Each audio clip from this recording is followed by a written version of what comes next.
I'll just quickly, thank you. I'll just quickly share my slides. I'm going to turn my video off while I'm presenting just to give my internet the best chance of continuing to transmit to you all. So excuse me for a moment and I will share my slides.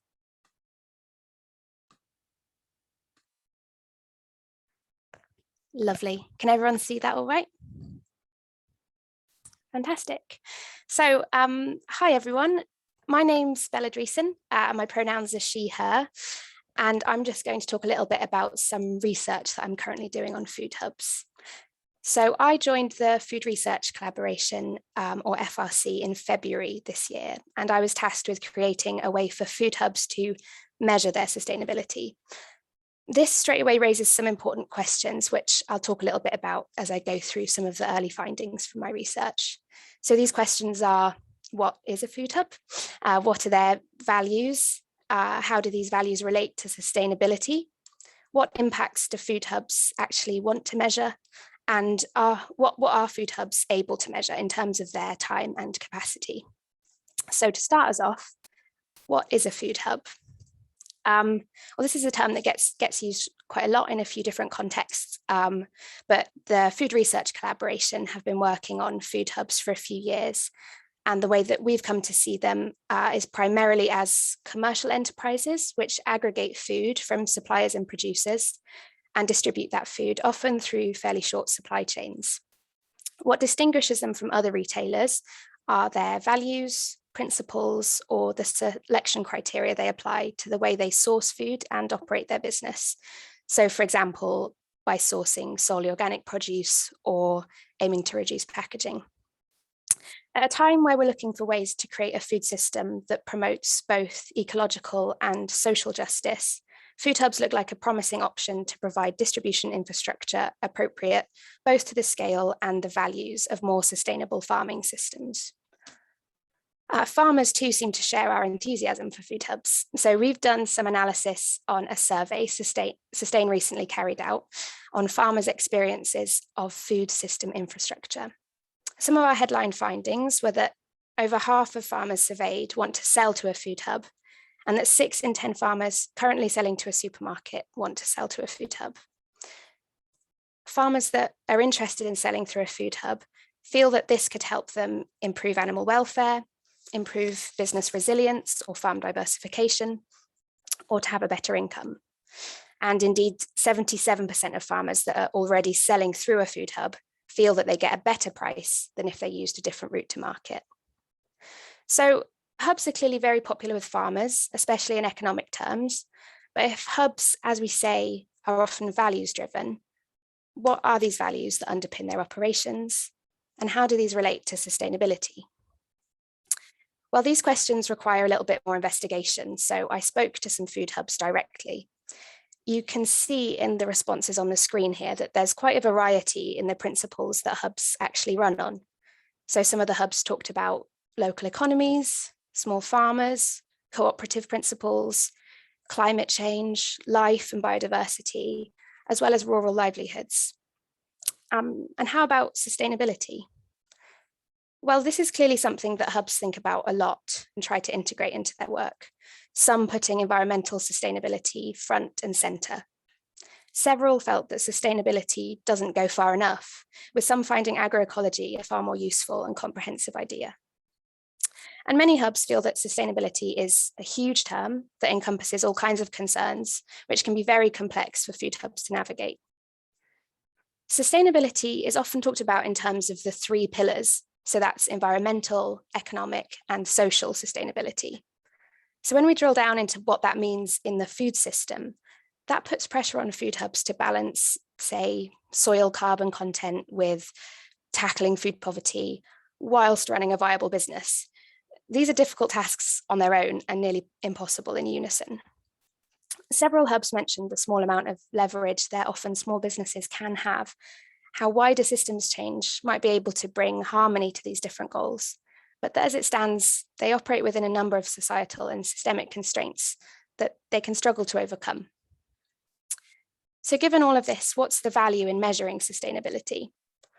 Some of the hubs explained how measuring the impact of their hub could be a really good basis for encouraging more hubs to be set up around the country to replicate their positive benefits. Something that also came up in conversation was the matter of trust placed in hubs by their customers to make choices that reflect their values. With various and sometimes conflicting demands, it can be hard to meet everyone's expectations all the time, and Food Hub staff are held accountable through local social networks. There is perhaps an argument that measuring impacts might help navigate this relationship to highlight why hubs make the choices and trade-offs they do, and report on what benefits are reaped. Others talked about how they were aware that there's lots of talk about sustainability at the moment, the value of actions over words, and making sure the information gathered and shared is rigorous and carefully chosen. And some hubs I spoke to answered very honestly about the limits of their impact, that despite doing their best to uphold the values they were built upon, ideas might have moved on since then, and they're struggling to keep up. So based on these conversations, what sort of things can we say? Well, it's clear that different food hubs run on different sets of values, some directly linked to sustainability, and others based on different concepts completely, but then that could be seen to relate. Food hubs are well aware of how complex sustainability is to define, measure, and put into practice, especially across all three pillars at once. Food hubs are entrusted by customers to make values-based food choices, but some are worried that their own knowledge is out of date. They're concerned that assessments could be used as greenwash, and individual staff can be held accountable in the absence of formal certification. Given all of this, I wanted to find out what hubs would really be interested in finding out. What is it that they actually want to measure? Well, I asked the food hubs to complete a survey based on existing sustainability assessments covering environmental, social, and economic impacts.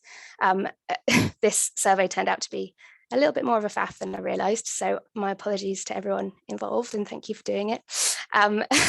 In terms of the information that hubs would like to collect, some themes are starting to emerge from the data around local livelihoods, such as job creation, inclusion and engagement, including affirmative action, community, specifically eaters feeling part of the community, behaviour changes around diets, shopping, and food waste, possibly for health or environmental outcomes, and routes to market. There's a clear interest here in the social and economic dimensions of sustainability, perhaps because many of the hubs feel their environmental impact is implicit in the way they select produce, perhaps based on locality, organic certification, or agroecological farming methods. So this all leaves us with one important question still to ask. What do hubs actually feel that they're able to measure and monitor? In our conversations, hubs had expressed some concerns around their capacity to measure their impact. Several hubs mentioned restrictions of time, experience, and expertise. And others pointed out that given how broad an idea sustainability is, it was very important for them to identify which aspects they're truly in a position to address and focus on those. We found through the survey that there is low-hanging fruit data that many hubs already collect, such as level of workers' pay, proportion of produce that's air freighted, number of customers, proportion of organic produce, which could be used as proxies or to infer other information. We also found that the producers that these hubs work with either collect very little data or perhaps aren't communicating to the hubs the kind of data they do have to hand, like the use of fertilizers, soil management plans, or pest management methods.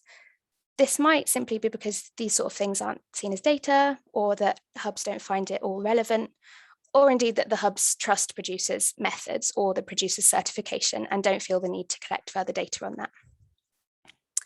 There is, fortunately, a suggestion in the survey data that there might be ways for hubs to overcome some of the limits on collecting information on their impact and sustainability. For example, there are hubs collecting data that others feel they lack capacity to, so there might be opportunities for peer learning there. There might be information hubs can source from producers still, and there might be simple, replicable ways to start collecting this sort of information, like online customer surveys or information that can be extracted simply from their accounting spreadsheets. So in terms of our next steps, we'll be continuing to engage with food hubs to find solutions to measure the impact they're having. These solutions will need to be adaptable, given the different values hubs run on, make use of the huge number of assessments that already exist, require low time input and minimal technical knowledge, and be robust enough to allay greenwashing fears. We'll be running workshops in the new year to build on some of the ideas, so do get in touch if you're interested, or sign up to the Food Research Collaboration mailing list to stay up to date. My email will come up again on the last slide. So just some final thoughts from me. It's difficult to overstate the huge potential these enterprises have as a leverage point or a proof of concept for a more sustainable and potentially more just food system. However, it's very easy to understate the slim margins and low staff numbers under which these enterprises can operate, and some of the hard truths about systemic issues with our food system that food hubs simply cannot take on alone. The poor condition of our welfare state, for example, springs to mind. So we also have to ask ourselves very tough questions about whether we can really look to food hubs to tackle issues like, say, food poverty in the name of social sustainability, or whether that distracts us from calling for wider social change that might, for example, enforce people's right to food. What we can look to do in our work is work with hubs to create a framework that will help them check in on their values, help make their case to funders and policymakers, and enable them to report their impacts effectively to their communities, while we also continue to engage with the wider community working towards food justice and food sustainability. Thank you very much for listening.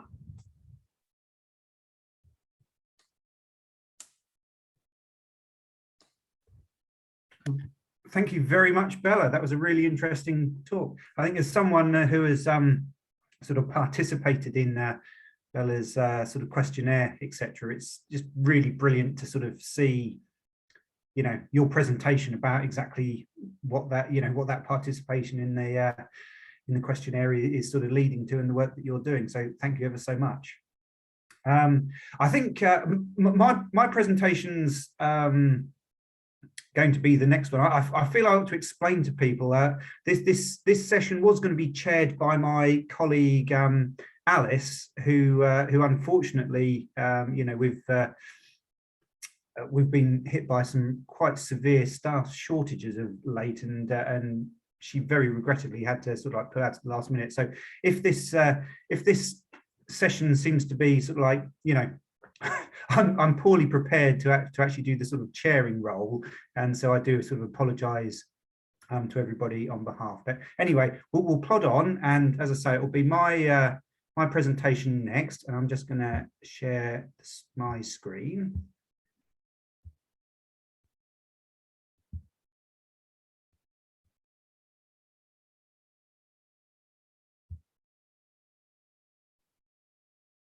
Okay, so is everybody, can everybody see something saying local food ecosystems? Yeah, good. Okay, so yeah, my name is Duncan Catchpole, and I'm the founder and owner of the Cambridge Organic Food Company, and also the leader of the Cambridge Food Hub project. Now, I'd like to begin my presentation by asking you to consider this question. What should be the primary objective of the food industry? Now, to my mind, there's an answer to this question which is just so obvious and right. It is feeding people with healthy and sustainably produced food. Now, if you were to take this perfectly reasonable mission statement and use it as a benchmark for measuring the food industry, it would be judged to be performing very poorly indeed. Hundreds of millions of people in the world are hungry, so it isn't feeding people. There is a prevalence of food with poor nutritional quality, so it is not healthy. And most mainstream agriculture degrades soils and is reliant on fossil fuels, so it is not sustainable. Why is this?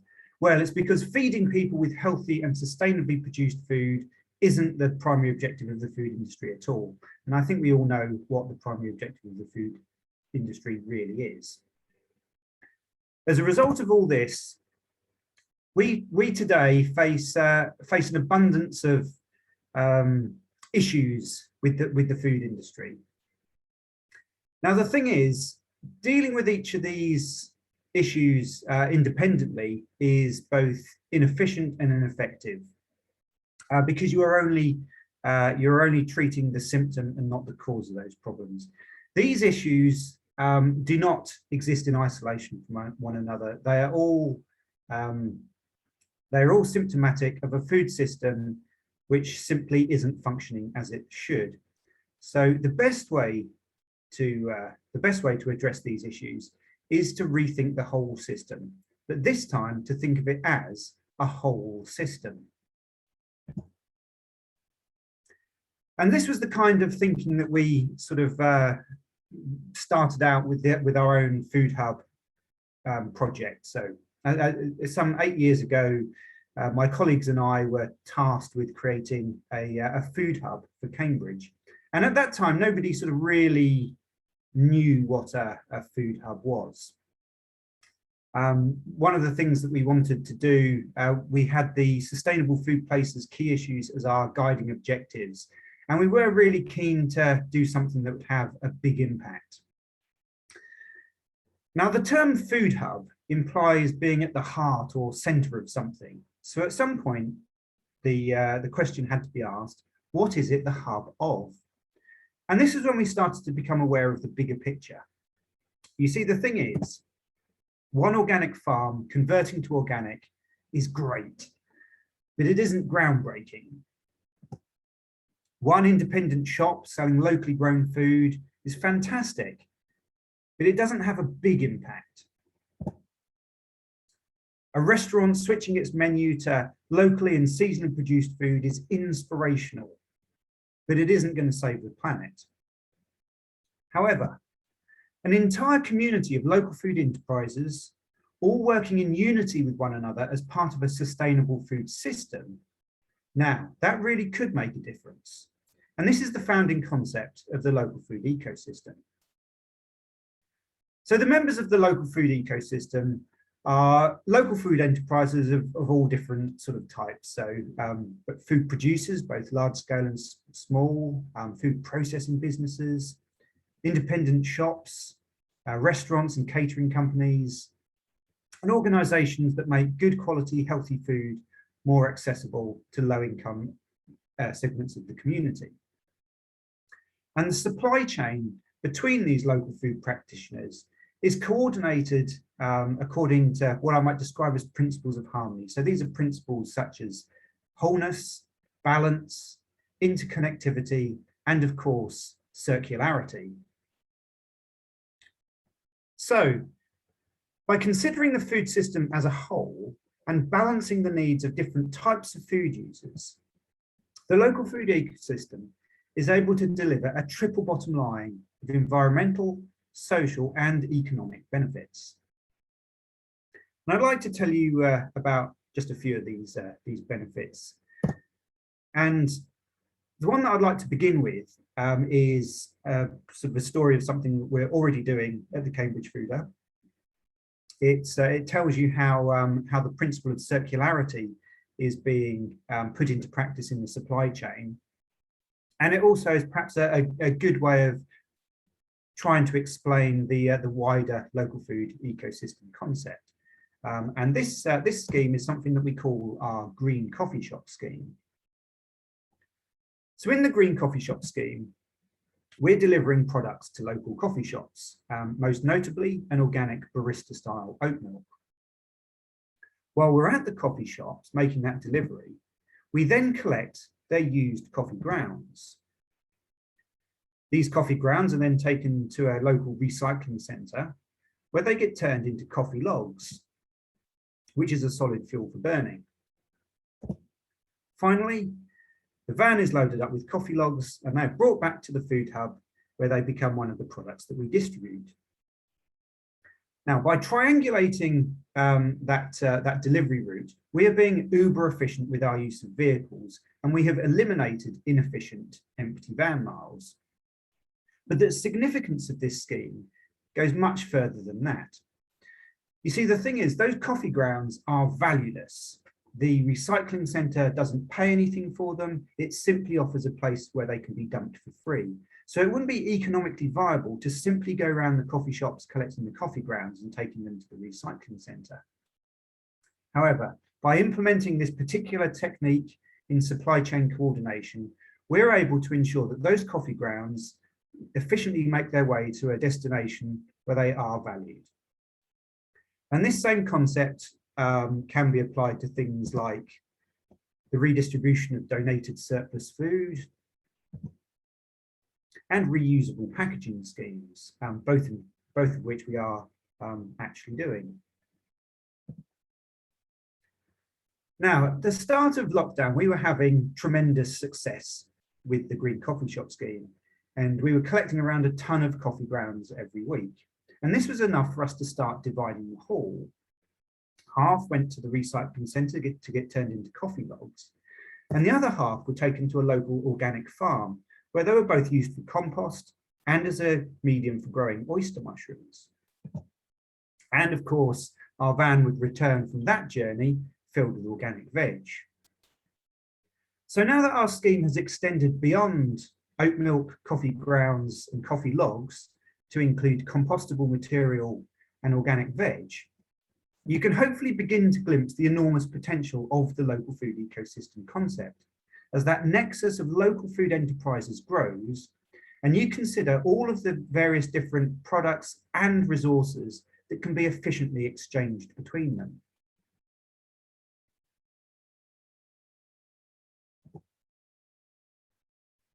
Now, one of the next benefits that I'd really like to tell you about is the way that the local ecosystem can reduce food waste, because I think, as we're all aware, food waste is one of the biggest contributing factors to climate change.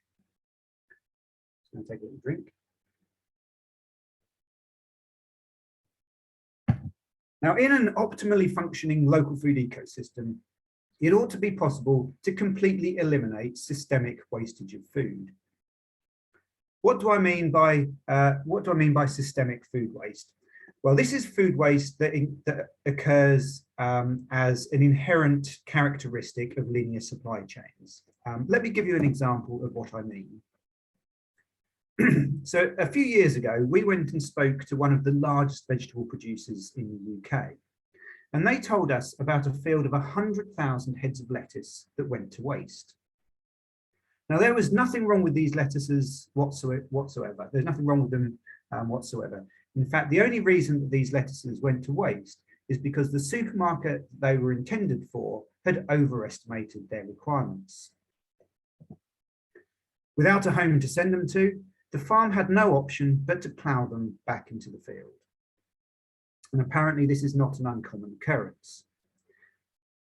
Now, if you analyse this situation and really sort of get to the root of the question why this particular instance of food waste occurred, the answer is because those lettuces were only ever intended for one end user, and it was an end user that had very rigid requirements. And this is the problem with linear supply chains, which supply end users with rigid requirements. Anything which fall outside those requirements, be it sort of quality or aesthetics, or in the case of the lettuces, simply quantity, is automatically enters the waste stream. And this is where the local food ecosystem is different.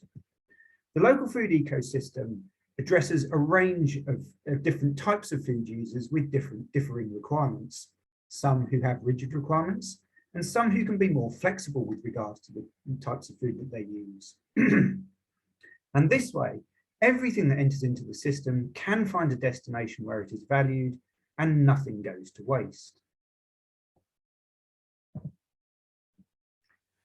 So at this point in time, you're hopefully thinking to yourselves, well, this all sounds great, but that then leads on to the question, if a local food ecosystem is such a good thing to have, how do we go about creating one? Now, really, what if you sort of look at our Food Hub project, and I'm sure the same is true of sort of many other Food Hub projects as well. If you really get to the essence of what we're trying to do with Food Hubs, it is to create a vibrant local food economy.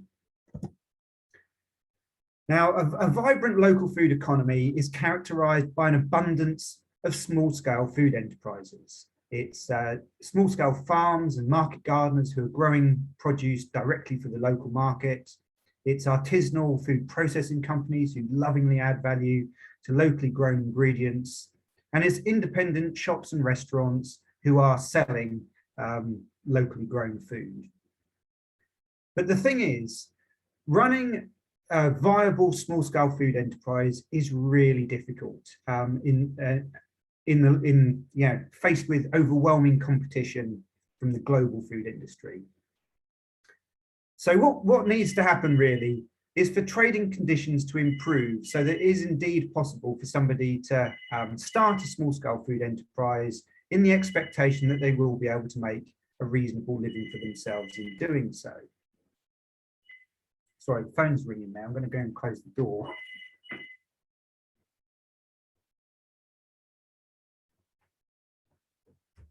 Sorry about that. So what can we do to improve trading conditions for local food enterprises? And this really is where the Food Hub comes in. So there are really three elements to our offering in Cambridge of the Food Hub. The first of which is the Food Hub building itself, which is a food storage and distribution centre, which acts as a place for the convening, the aggregation of food that's come directly from local food producers. We then have an online trading platform which facilitates direct trade between local food enterprises. And the platform that we're using is the Open Food Network, who we chose because they are themselves a values-driven, not-for-profit organisation which really has emerged out of the grassroots sort of food movement. And I would hasten to say that the Open Food Network themselves are running a session in the Northern Real Farming Conference at 7 o'clock this evening. So please do dial in to that one and sort of find out more about them. Finally, we have a fleet of electric vans which provide the logistics, so the physical distribution of the food itself, which of course is distributed according to the concepts of supply chain coordination that we talked about previously.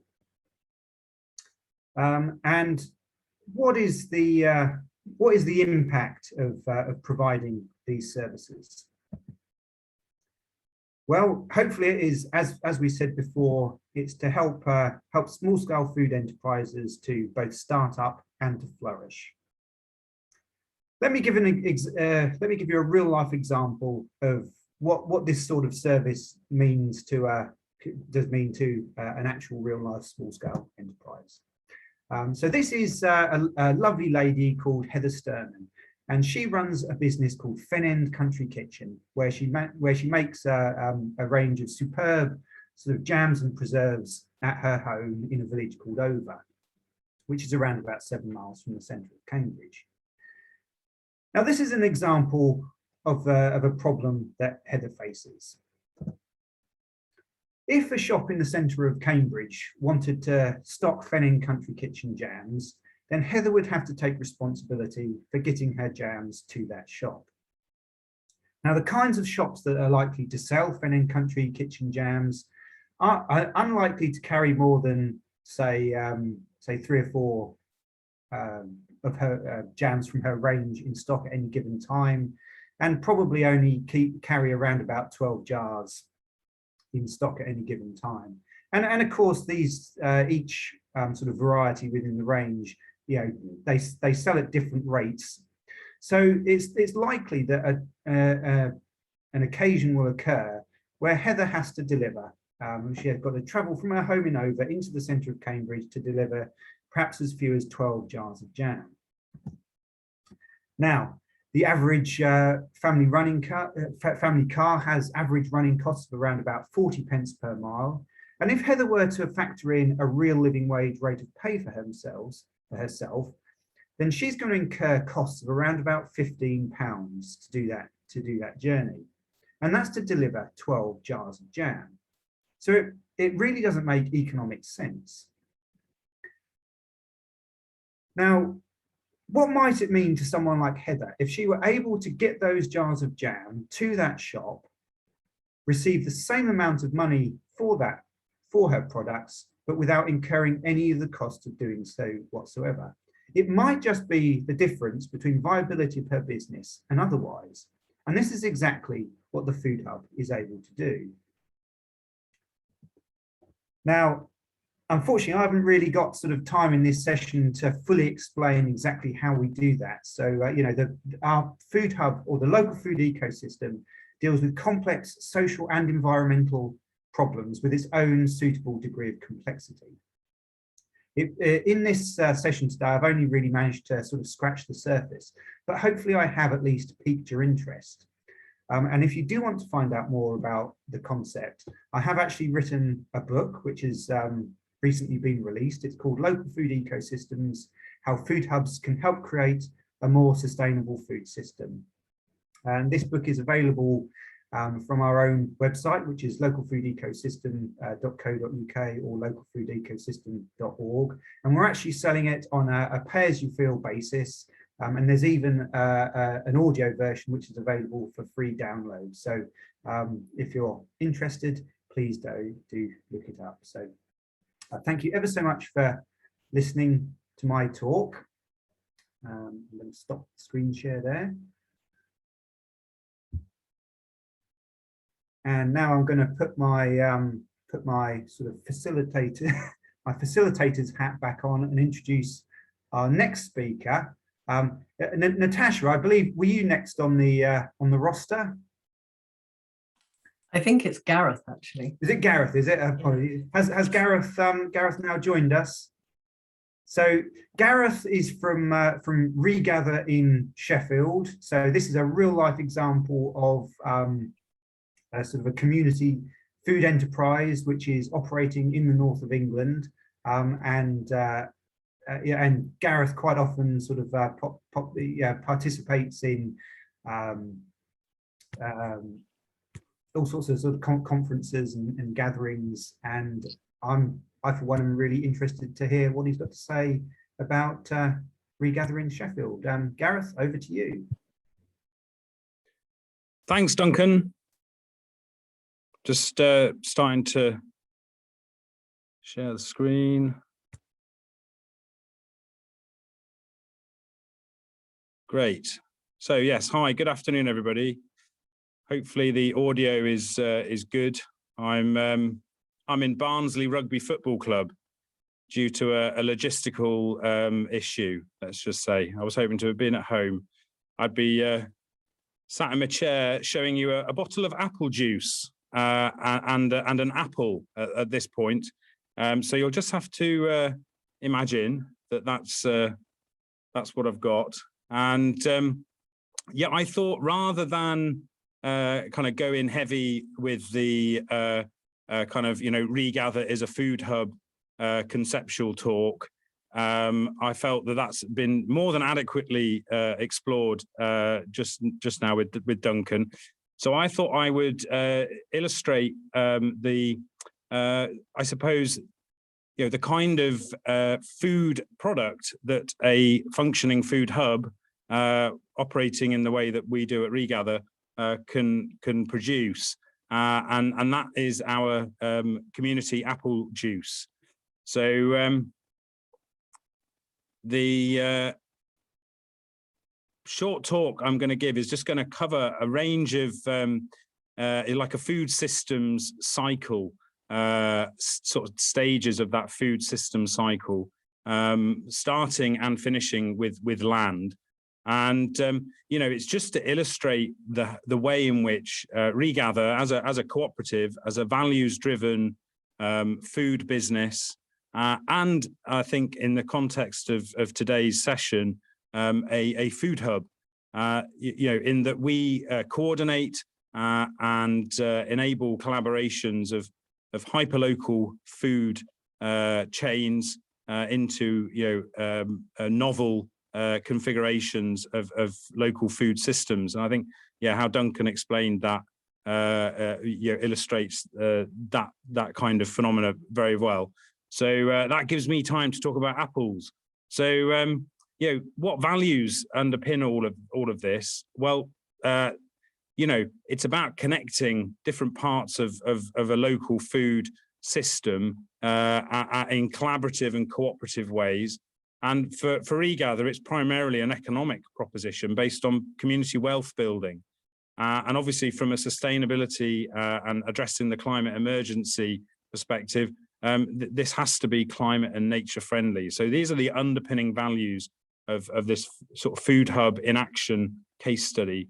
So let's have a look where it all starts. We've got to have land. And so for our community apple juicing project, that's about land in the urban environment all across Sheffield, whether that's private gardens, allotments, trees, or just land in the public realm, and then also market gardens and orchards. So, let's take it back to the land. Let's recognize that without the land, there are not trees to grow. And, that's where the soil is, right? So, those trees have to be planted. An apple tree takes, maybe 5 years to reach any kind of sort of fruiting maturity. So it's got to have been there for quite a while in the right conditions, the right kind of soil, and with the right nature and climate ecosystems around it. But importantly, for that tree to grow, increasingly, particularly in the urban environment, we've got to have the right planning, we've got to have the right policies in place, and also the right practices. So whether that's pruning or watering or just general, tree care, it's got to be in place for that tree to grow. So let's assume we've got the land, we've got the trees. We need to be thinking now about harvesting. So for our community apple project, obviously that's a seasonal harvest. So there's a narrow time window during the year where there are apples on trees all across the city. So we've got to connect with the people best placed to make that harvest happen. And we've got to give them a motivation. And the motivation that we offer, the incentive, is apple juice. So in return for harvested apples, we process and return apple juice. So it's the right kind of labor, the right kind of skills. What kind of actions do we take as a food hub to foster those, and making sure that that harvest happens safely with the right equipment, and importantly with the right logistical support. So that's the vans and the electric trikes zooming across the city. Now we have to have a facility to make that happen. So this year, for the first time, we actually bought in a shipping container as a temporary storage space, and also rented on a temporary basis a share of a brewery. So we really scaled up our activities this year. But without that facility, without a facility, this type of community-driven fruit processing is impossible. So it's got to be, again, about the right premises. And this time, the processing requires a particular labor requirement, a set of skills, the right kind of equipment. And obviously, with this being a food production business, it's got to meet the relevant food safety standards as well. And importantly, at this point, the project's incurring costs. These people need to be paid. They need to be able to make a living, a real living wage. So we start to see the economic dimensions of this food hub activity come into play. Now, once we've got the facility, we've got the right people, the apples are there, we've got to think about the actual processing. So collecting all of those apples together is no mean feat. This is thousands of kilos of apples coming from across a whole city, which in Sheffield's case is quite spread out, geographically speaking. So we've got to find a way of enabling the collection of those apples. So this year, with that new facility, we publicised specific days and times where people could just arrive with their apples, and we would then put them into storage. And again, that needs to be, that has a space requirement, and there are various requirements to the storage of apples that really needs to be taken into consideration. So, you're probably all thinking, right, that's great, Gareth, but where's the juice? Well, we are now at the point where we have got various things that are essential, in place. That means we can get on with the juicing process. So we're going to grade the apples, sort out the apples that are too damaged or diseased or not fit for juicing, and then pull out the ones that are good. We wash them. We're going to mill them, and that yellow thing in the picture there is an example of a small apple mill. So like a big garden shredder, liquidizer type thing. And the apples in there coming out as a pulp. And then they go into the press. Again, there's you can just see it behind that young lad. There's a hydraulic press there, which uses water pressure to push the juice out of the pulp. And then importantly, we've got to filter that juice because we want to create a good quality product. So that process has to happen with all the right equipment somewhere. And then we move on to preserving. So the juice that's come out of that process got a shelf life of literally a couple of days. And if there's no point dishing out hundreds, if not thousands, of liters of fresh juice to people all around the city, because that'll only have about 3 days worth of existence before it goes fizzy and maybe a bit unpleasant and gets wasted. So we have to offer preserving. We could ferment it, and we've done that before in previous years, where we turned that fresh apple juice into a cider. Now, what we've found with juice that comes from typically eating apples, because these are the dominant variety of apples coming out of people's gardens and street trees, you end up with a really dry and rather alcoholic cider, which not many people are that inclined to kind of spend the money on or drink a lot of. So yeah, fermenting high volume cider didn't seem like a good idea. So we've not done that this year. Instead, we've pasteurized. So we've invested in a piece of equipment, a 100-bottle pasteurizer, and that's going to get that fresh juice up to the appropriate temperature to give it a much longer shelf life. And so we've now got the basis of a product that's ready for packaging. And there's a little snap of a bottle of regathered apple juice.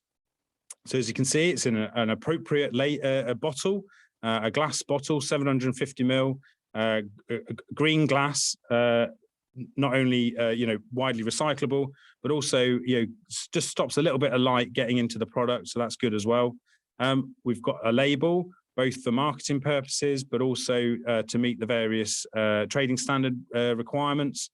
And importantly, when you've got thousands of bottles of apple juice being produced on a sort of daily and weekly basis, we've got to have suitable packaging in terms of cardboard boxes. So we've got a special run of reinforced cardboard boxes, and they can then go into stock and be stored appropriately. Again, there's a space requirement here, lots of logistics to take into consideration. So we've got ourselves the product, we've got ourselves our bottle of apple juice, and we're ready to go to market. So this stage of the, if you like, the food hub role is much more customer orientated. Okay, so it's all about promotional activity, which for us at Regather fits very well alongside our fruit and vegetable box scheme. We can market the apple juice as an add-on to our box. With over 800 households a week on our customer base, that's a really great ready market for this product. So we can sell the apple juice to them. We can also take it to markets. We can do, if you like, collaborations with small orchards where we process and white label the product, and they then sell it on as well. But importantly, for our apple donors, we exchange. So the apples that came to us in the first place, we then give them a share of the juice that they have enabled us to make. Again, and there's a logistical dimension to all of this. There's a lot of collecting of bottles and there's a lot of delivering of bottles. But again, that integrates very well into our box scheme. So now we're sat down enjoying a nice glass of apple juice in whichever setting. It's worth considering though, because, is that a retail outlet? Is it a cafe? Is it a small bar maybe? Is it someone's home? But that act of drinking and enjoying the juice, it's obviously what we all actually probably remember the most when it comes to enjoying food is the act of eating and drinking. And for the product here, it's fair to say that there is a surrounding, if you like, symbolic value or the sort of the accumulation of a culture around eating locally, enjoying local produce, the provenance of the apples. Are we able to connect people with a sense of place through the product? I think so. And can we also emphasize some health benefits? This is a fresh, local product. Maybe don't want to drink too much of it. It's got a lot of sugar, but it's definitely better than concentrated apple juice coming from the other side of the planet. And then moving swiftly into the sort of post-consumption. So here we take responsibility for a zero waste approach. So we're making sure all the materials that we've used are either recycled or reused, and certainly the pulp, the remaining byproduct of the process, the apple juicing process, we compost that, and it's back to the land. So this is just a really quick but very, very real example of a food hub in action in Sheffield, producing a much loved community apple juice product. And it sits within this wider context of our vision for a more productive landscape, many more trees and hedgerows, orchards, and where appropriate, using agroforestry for more fruit and vegetable and crop production. And hopefully that's all from me, Duncan. Thanks ever so much, Gareth. That's I'm really pleased, actually, Gareth, that you chose to sort of talk about your apple juice project, because obviously there's just one part of there's so much more to regather than just this one project. But to hear about something at that sort of slightly more granular level, I think really brings the whole sort of food hub, sort of local food system concept to life. So thanks ever so much, Gareth. That's quite all right. Thank you. Thank you. And our final speaker of this session is Natasha Suarez, who joins us from the Better Food Traders, which is connected with growing communities in London. So Natasha, please do take it away. Hi everyone. I'm hoping you can see my first slide, which is just our logo. Can someone just shout in yes, because I can't see anyone anymore? Yes. Yes. Brilliant. Thank you. Okay, so as Duncan said, I'm Natasha and I'm here to talk about Better Food Traders. And it's really lovely to be here, and I feel like I've learned a lot already in this session. So thank you to Bella, Duncan and Gareth for your presentation so far. Better Food Traders is a UK-wide network offering accreditation and support to ethical food retailers. And although this session is about hubs, and we're using the word hubs, we at Better Food Traders actually talk about retailers because we think they're a specific type of hub. They do aggregate produce from more than one producer, and the retailers who become Better Food Traders are all values driven, but not all hubs are retailers. So for example, a wholesaler could be a values driven hub and it aggregates produce, but it's not actually a retailer. Whereas I just wanted to make the point that Better Food Traders is specifically about retailers, and I'm going to talk more to that point in a moment. Oh yes, the last reason why I think that's really important is because we need to know who we're setting ourselves up as the alternative to. Our Better Food Traders network of ethically driven businesses, who sell fruit and veg and often other food, as we've heard, stretches across the UK. Our members' commitment to their suppliers is long-term, stable and fair, meaning that the farmers who supply them can treat the soil, air, water and other living creatures as well as they need to be treated. We launched our network back in January 2020, and we are growing steadily with 40 members at the moment. So back to this word retailer. Officially, by which I mean the top answer on my search engine, Retailer means a person or business that sells goods to the public in relatively small quantities for use or consumption rather than for resale. And interestingly, when I searched this, the example given is the big supermarkets have forced many independent retailers out of business. I found this example rather spooky, thinking that I'd been kind of tracked down by some sort of internet spy cookie and they'd found out who I worked for and come up with the supermarket versus small enterprise style example. So I did search it again on my daughter's phone. She's a nurse, so she works in a completely different sector, but I found out that this does turn out to be the standard search engine example of the use of retailer in a sentence, which tells us quite a lot, I think. But Better Food Traders exists to provide ways for those small independent and values-based enterprises, those ones that the supermarkets often do force out of business, to keep going and to flourish and to drive demand for agroecological produce. In our network, Better Food Traders get to learn from each other and work together. And we want to bring together the sum of all our independent efforts to amplify this story of the alternative and better food retailer. So in fact, I was delighted to find that a second definition of a retailer is a reteller of stories. Better Food Traders' overarching aim is to get more agroecologically produced fruit and veg grown and eaten in the UK. And by this, we mean fruit and veg that's grown to organic or better than organic standards and supplied via localised ethical supply chains, such as Gareth and Duncan have been talking about. And we believe that the retailer is the key to doing this because most of us have to shop to get our food. The people who sell us our food are the ones who control where it comes from and what stories are told about it. They might be transparent, or sometimes not quite so clear, and sometimes downright dishonest.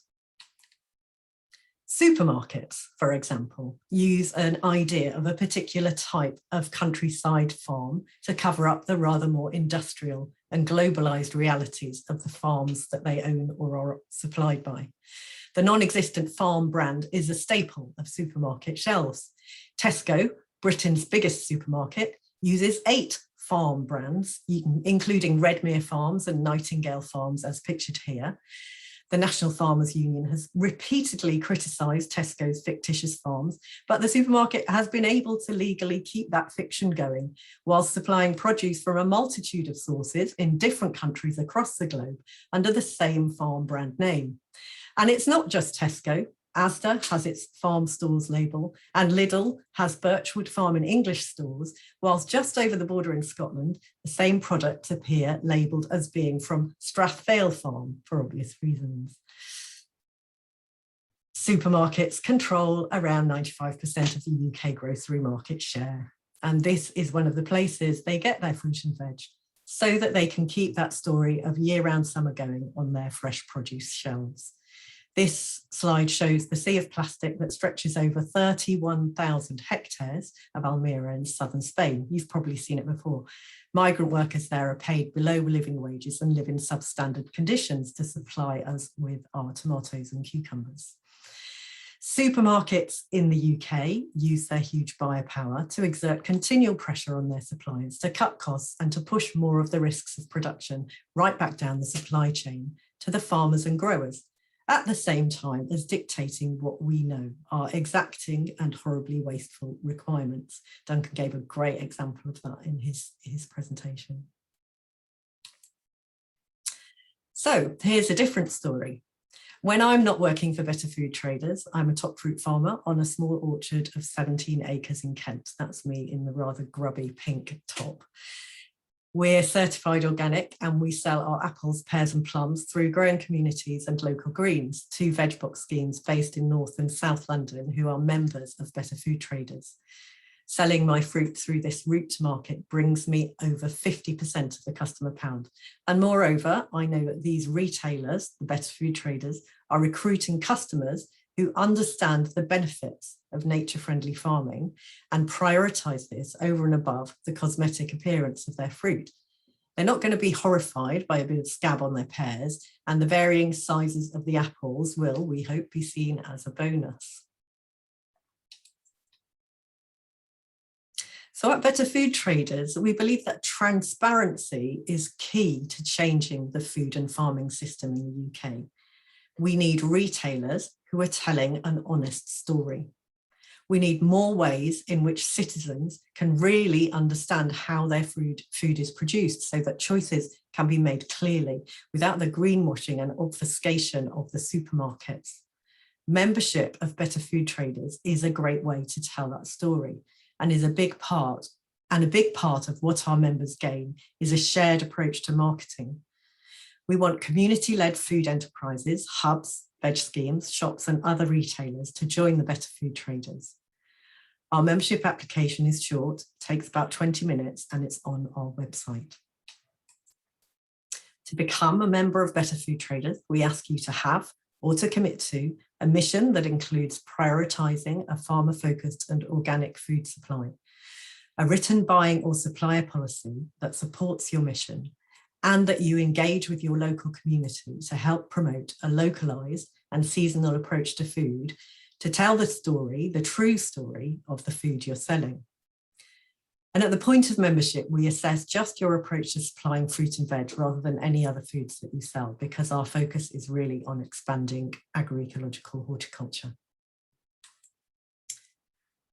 Once you're a member, you're encouraged to apply for accreditation, though you don't have to, which means that you'll be telling us more about how your business meets the principles above. And we see the accredited Better Food Traders as kind of the gold standard.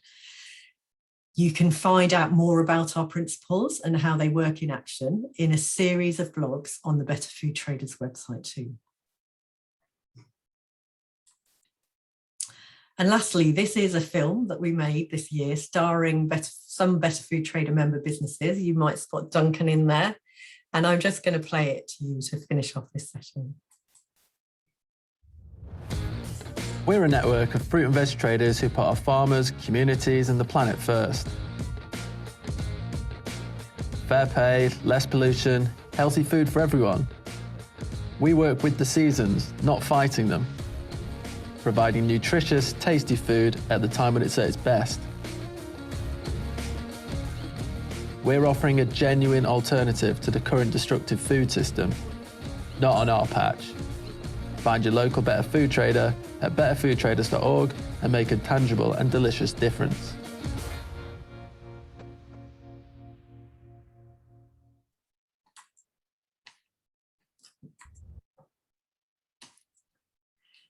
So just to finish with, we invite you to join us at Better Food Traders. You can sign up for our email, and if you are a sustainable, ethically driven food business, or if you know of one, yeah, join us, tell people to join us so that together we can learn, share, grow and get noticed. Thank you. Thanks ever so much, Natasha. I'd like to point out that when that film was made, I was still waiting, long overdue, my sort of post-lockdown haircuts. But I'd like to say on a personal note that you know, we're actually really proud of our membership of Better Food Traders, and you know, I think having an organisation that brings together sort of independent, sustainable food retailers sort of up and down the country is needed and sort of long overdue. So great. Well, thanks to all of our speakers, and I'm very pleased to now sort of hand the reins over to Rachel, who's going to chair the rest of this session. Yeah, I thought I'd give you a chance, Duncan, to take part. And yeah, thank you. There's been some great questions in the chat, and I've just been making a note as I go through. I don't know if people want to ask the questions themselves, if you can remember what you asked back at the start, because I think first of all there was Charlotte Bickler. You had a question for Bella. Can you remember what it is, or do you want me to jog your memory? I think I can remember. It was just around you presented in your talk about the fact that you were looking to gather more data. And I wondered whether this was something that came out of the surveys that you did with the food hubs, that they were interested in having more data in the decision-making processes that they're working with, or it's just a further step of your research? And if you could just tell us a bit more about that. Thanks. Yeah, it's a really good question, and the sort of question that keeps researchers up at night worrying about. So the food research collaboration where I work now have been working with food hubs for a couple of years. They have a strand of work, and they did some workshops, I think last year or the year before, where one of the outcomes was they found that hubs might be interested in being able to do some kind of sustainability assessment. So I was hired to follow up this trail. Since I've been speaking to hubs, it's kind of been a resounding maybe, which kind of puts the research in an interesting point where, I want it to be valuable to these hubs whose time is really precious and who are giving time to us for our research. So what the output of this is going to be still has a big question mark over it. It's one of the reasons I'm going to be running lots of workshops next year, because it might be that hubs don't want more data, but if there's some kind of site where they can share some insights that they're already making, that might be of interest to them. So at the moment I'm trying to have chats with the hubs to find out what they want, and then it's kind of just that balancing act of, our job is we want to really promote the good work that's going on the ground, and some of that involves collecting data that can be really grim and hard to find the time to do, so that we can kind of shout from the rooftops what good work everyone's doing, and then balancing that with the reality of these people working on the ground whose days are really full and busy already, and data is probably the last thing on their mind. So yes and no, I think, is probably the short answer to that. Thank you, Bella. Yeah, and then there was one from Catherine. Catherine, you've asked a couple, but I think your one about the food justice might be one to have at the end, because I think it's really relevant to everyone, and I was going to answer the same. So yeah, you asked a question to Bella in particular. Yeah, I was just interested, Bella, in terms of sort of both the number of food hubs you're sort of working with and the diversity in terms of where they are, and are they selling fresh fruit and vegetables, or processed things like jams, or that sort of thing.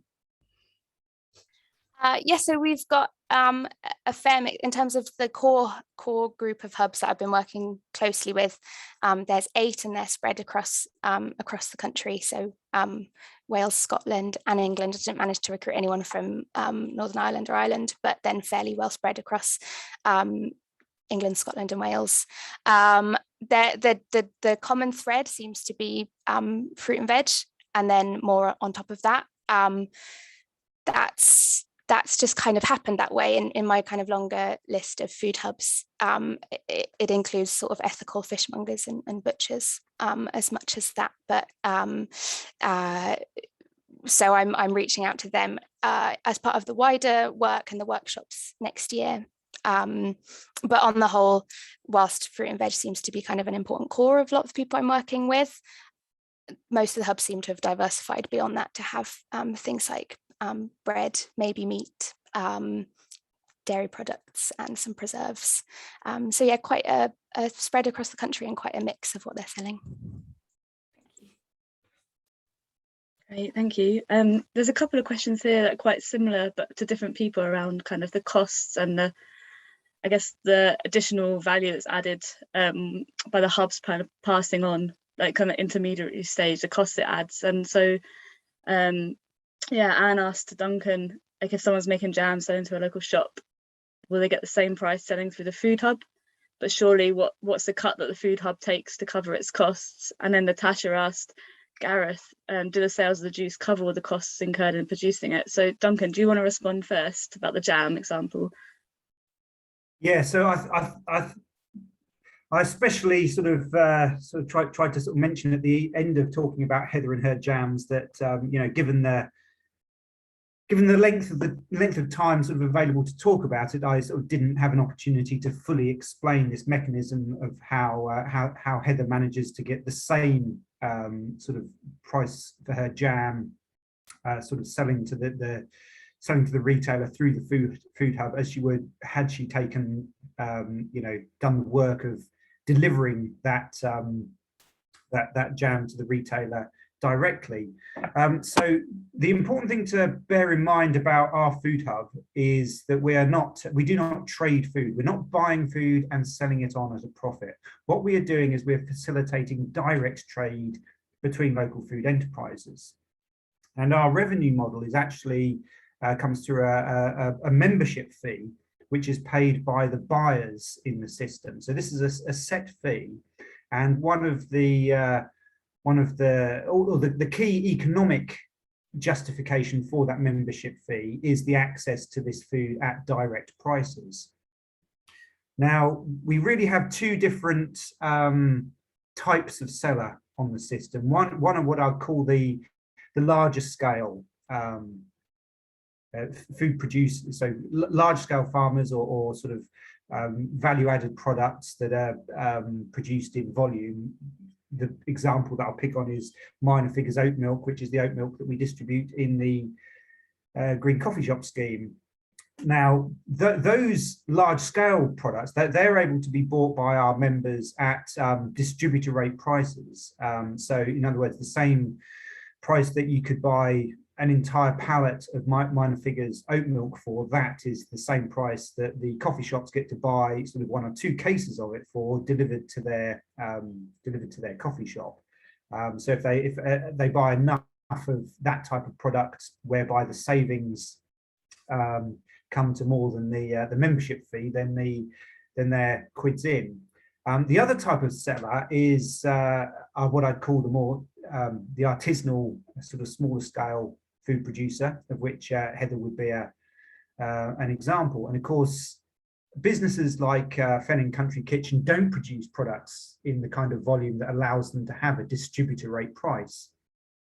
But the value that the fee-paying members of the local food ecosystem get in that case is the access to those producers. So they're still paying the direct prices, but those direct prices are more akin to what I'd describe as a wholesale price rather than a distributor rate price.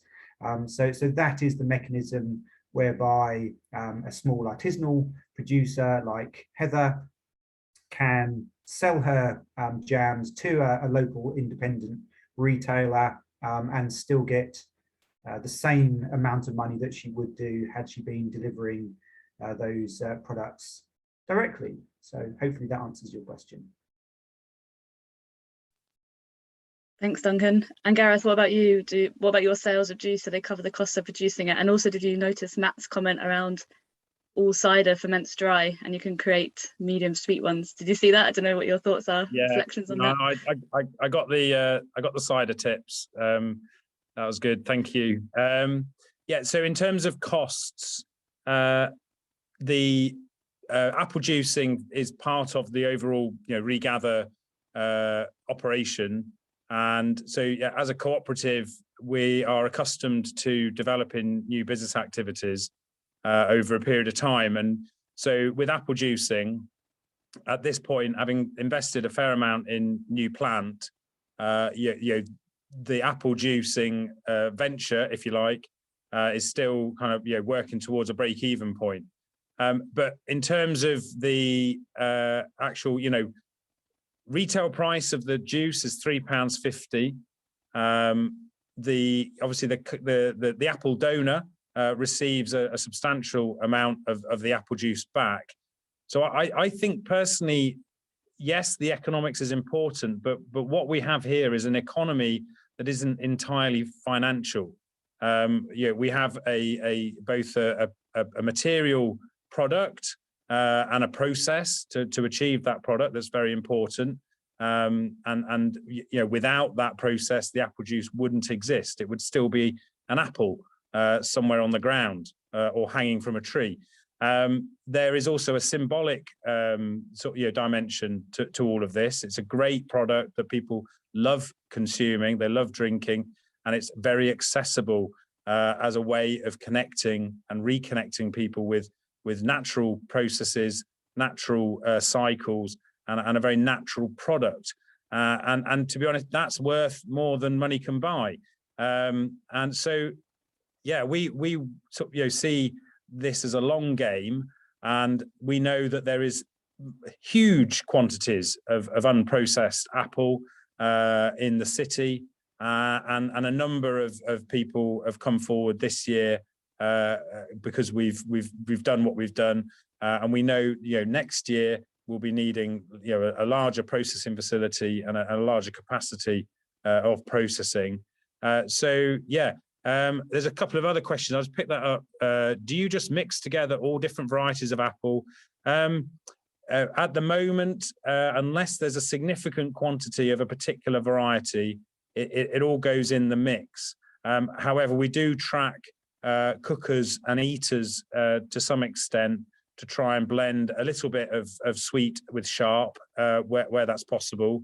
Yeah, I mean, the idea eventually might be to sort of create a sort of postcode vintage, that gives a real kind of provenance to the product and the relationship with different parts of the city as well. And very interesting kind of socioeconomic dimension to the whole thing here, because certain parts of the city have more apple trees than others, and you might think that's a correlation between like private gardens, but it's not. So there's a greater wealth of apple in parts of the city where there may not be wealth in other forms. So it's a good leveler. I'm taking up lots of time, so I'm going to hand back to Rachel. Well, thanks, Gareth. And yeah, we'll come back to that kind of social demographic question, because a couple of people have touched on it and asked sort of more general questions. And then there's a question from Abby to Natasha. I don't know, Abby, do you want to just ask your question around these kind of fake farms and the livestock industry? Yeah, I can do. Hi. Just put my camera on quickly. So, yeah, it was. I think Natasha answered the question already, but really it's just because picking up on the comments that she was just focusing, or Better Food Traders just focusing on fruit and vegetable producers. In terms of their kind of getting accredited as a better food trader. And just for context, I run a market garden, but I'm also kind of coordinating a small food hub here in a very rural part of southwest Scotland, which is kind of another question, but totally different, which is all the presentations really focus on urban areas, and we are a hugely dispersed rural area, and with very different challenges, but similar challenges at the same time. But a heavy life. We're a predominantly beef, dairy, and sheep farming community in this area, and apparently you can't grow vegetables in Scotland, or in this part of Scotland. So it was just to kind of pick up on that, and are there plans of Better Food Traders to include livestock producers in that? Because we see a need to encourage more people in this area, more farms in this area, to move to more regenerative practices, and this could be a way to do that. Yeah, so it's a great question. And when we started off in 2019, we fully believed that we were going to be looking at lots of different types of food, not just fruit and veg. But we realised that we had to start with what we could manage and not take on too much. We saw the opportunities in talking about fruit and veg. There are fewer arguments to be had around looking at fruit and veg.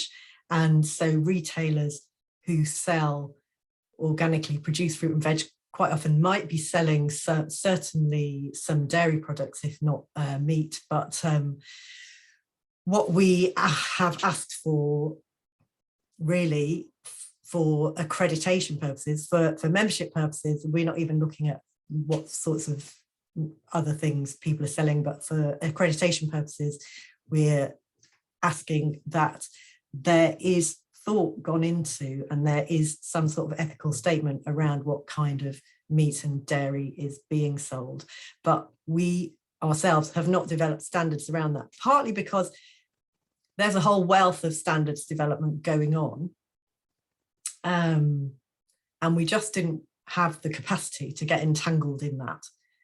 So we have developed our own standards around sales of fruit and veg. But again, it's very much about the retailer and what they have decided to do with their buying and sourcing policies.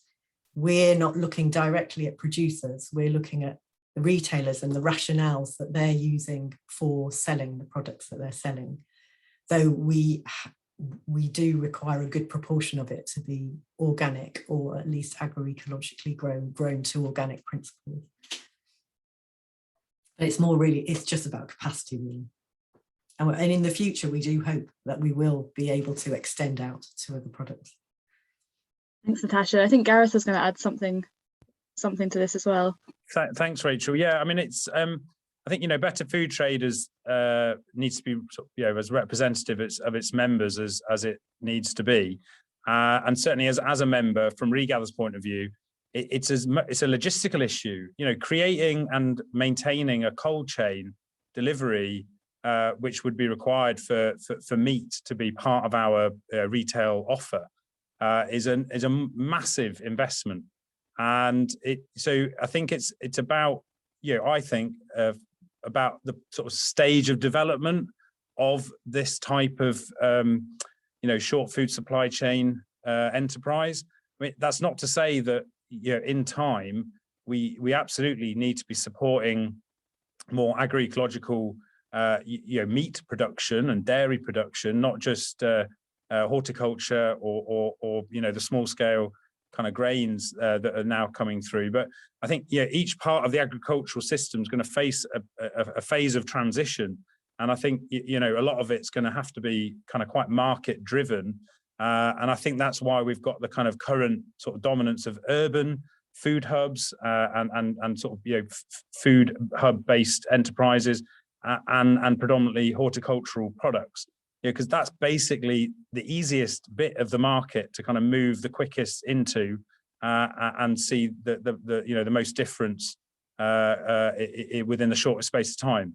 And because there is an urgency about all of this that's really important. Great, thank you.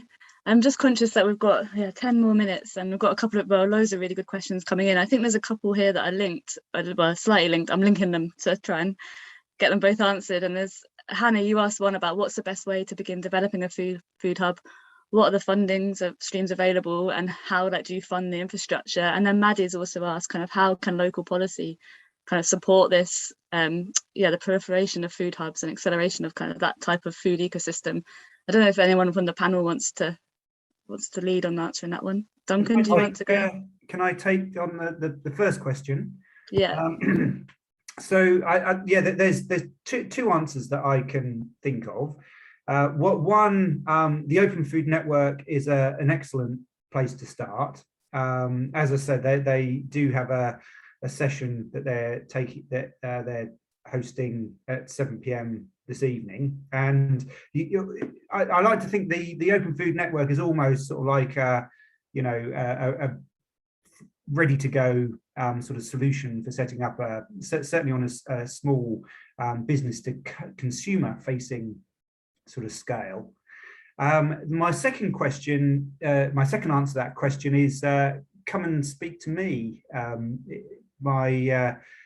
My sort of intention, once we've got the sort of Cambridge Food Hub sort of all set up and running as what I hope will be an exemplar of local food ecosystem concept of supply chain coordination, is actually to go around other towns and cities to give help and support to anybody else who wants to create a local food ecosystem in their own area. I've started doing this. I'm already working with community in rural Wales and hopefully soon in Lincolnshire as well. And I'm very happy to work with more. So have a read of my book. And if you like what you read, get in touch with me, or alternatively, drop in on the Open Food Network session at 7 p.m. tonight. Thanks, Duncan. And does anyone want to have a go at Maddie's question, which is how important is local or regional political and council support for establishing new food hubs, and does it make much of a difference? What could they do to accelerate this? I'll pick up a bit of both of the questions, if that's all right, Rachel. Yeah. I think our experience at Regather is been about driving our growth with household selling. So these are household customers, driving demand for a product that they can't get conveniently or affordably through other sources. So it was a small group of people who said, right, this is what we want to see in the Sheffield marketplace, and we took a cooperative approach to raising finance and getting the business off the ground. We've always been primarily revenue funded, so reinvesting the proceeds of trading back into the business to develop it. We've not received substantial sums of grant funding into the business until the last 12 months, which have been much more around the sort of COVID recovery rather than establishing and growing the business. That said, we have been, I think, benefited. We have benefited from programs like Making Local Food Work and like Plunkett Foundation, Co-ops UK, Sustain, Land Workers Alliance. I'm going to miss out a few, but I can't name them all. Obviously, Better Food Traders more recently. This is a movement. Sustainable food places, of course. So that's all knowledge and experience and skills that probably money can't buy, or if it can, it's very expensive. It's about being part of a network and a movement. And in terms of local authority support, I mean, there are many levers available to local authorities to affect positive food system change, particularly in cities, but anywhere where they have jurisdiction. The question is there a political will and the political way to make these things happen? Specific to food hubs, though, county farms used to be all over the place. There's not many of those left. The same can be said for like wholesale, local authority owned wholesalers, fruit and veg wholesalers. I know ours in Sheffield went private a number of years ago, and has suffered since. Same with the markets as well. So I suppose it's about how a local authority is able to take action to affect change over food system infrastructure. And whether that's wholesale markets or kind of consumer retail markets or procurement policy or whatever, all of these things make up the right or wrong kind of environment in which something like food hubs exist or otherwise don't. So it's there's plenty they can do, but there's plenty they don't, isn't there? Yeah, thank you. And Natasha, did you want to step in as well and say something? Yeah, I just wanted to say, I just wanted to highlight the thing that you talked about, Gareth, really in your presentation, which is the facility side of things. All of this work takes space, and this is something that cuts across both the rural and the urban food hubs, because everyone needs a place to pack their bags, their boxes, to receive deliveries on pallets, to send out other deliveries, and for people to do the very nitty-gritty supply chain work within. And councils are in a fantastic position to help with that. They are the people who know what is available in their area, and they're in a position to give subsidised rates or rents, or to identify places, literal, physical, covered, sheltered places where these businesses can operate from. And, I know one of our members, Helston Food Hub, they are wrestling with the farmers market hall that they do their packing in, to be allowed to use up the space that they currently use.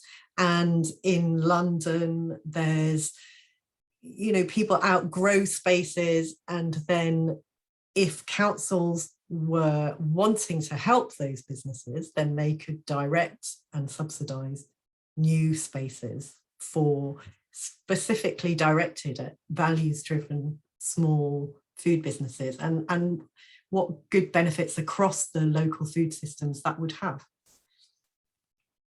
Thank you, Natasha. I'm conscious that Gareth said he'd like to come back to that, and Bella wants to say something as well. So let's hear from Bella, and then I'll try and be really, really quick. I think as well on the local authority level, something that can be really valuable is convincing somehow a local authority to have a food strategy or a food plan just is a really great precedent then for them to need to invest in brilliant projects that are going on the ground, which is easier said than done, but is starting to happen.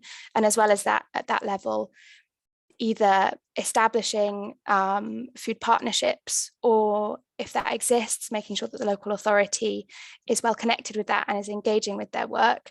And this links a little bit to some of the questions on food justice as well, because where quite often hubs do fundamentally need to focus on the fact that they're a commercial enterprise and need to run a business.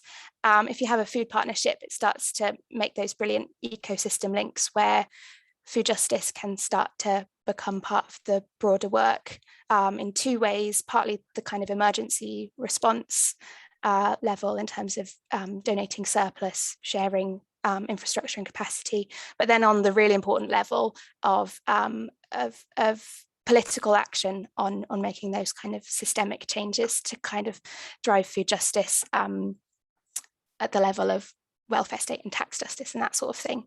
And one final thing in terms of political engagement at different levels, there's a white paper being developed at the moment in response to the National Food Strategy, which is probably going to be a little bit limp and might not even turn into something legally binding. So if you have got a way to try and get in touch with your MP and get them to engage on that so that we could have something stronger and get political will behind that, then worth a pop, I think. Yeah, thank you, Bella. That's a great response, and thank you for bringing back in the food justice, because that was a question I wanted to get to, but I think we're almost out of time.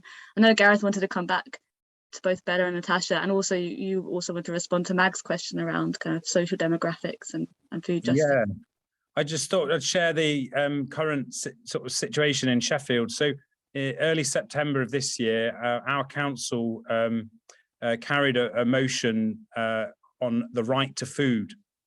So this is available publicly to look at on the Sheffield City Council website. But essentially what that does is formalise a commitment to addressing, food poverty, food insecurity. But I think also a number of amendments were carried in the same motion, supporting the development of urban agriculture, the development of a food strategy.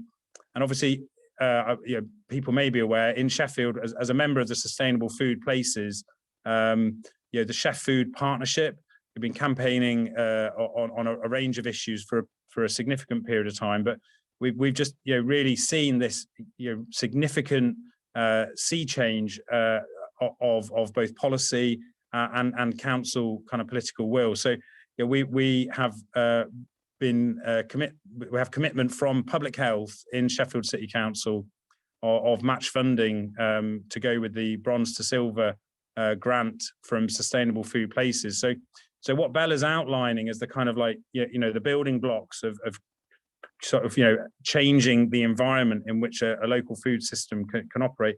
Yeah, those are the right steps to be working towards, and there are some really great examples, including Sheffield and other places like Bristol, Cardiff, Brighton and Glasgow, amongst many others, I've got to say, in the Sustainable Food Places network, where those steps have been taken and they are affecting really positive change, particularly on the sort of social justice issues around the food system, whether that's access to land, jobs in farming, or food security and affordable food being made available to as many people as possible. I think I've got to stop, haven't I, Rachel? Yeah, thank you. That was great discussion. I'll hand quickly back to Duncan to close, but we'll save the chat and we'll pull out any useful links and things that people have, because it's been really good in the chat as well. So thanks everyone. Okay, well, yeah, I think to close, I just say, thanks once again to all of the speakers, everybody else that turned up to the session, and all the contributions that have happened on the chat as well. And I think it's been a fantastic session, and if I do say so myself. And yeah, I'd like to wish you all a great rest of the day and a great rest of the Northern Real Farming Conference. Okay, bye-bye.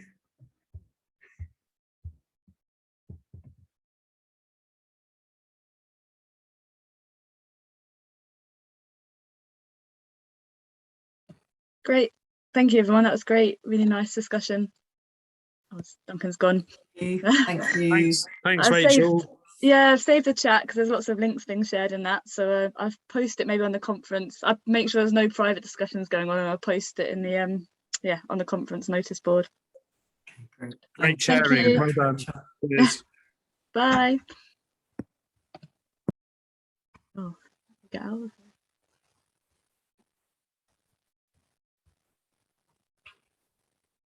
Hey, are you right? Yeah, good. I've just stuck in a meeting actually. I don't know how to get out without closing it all down.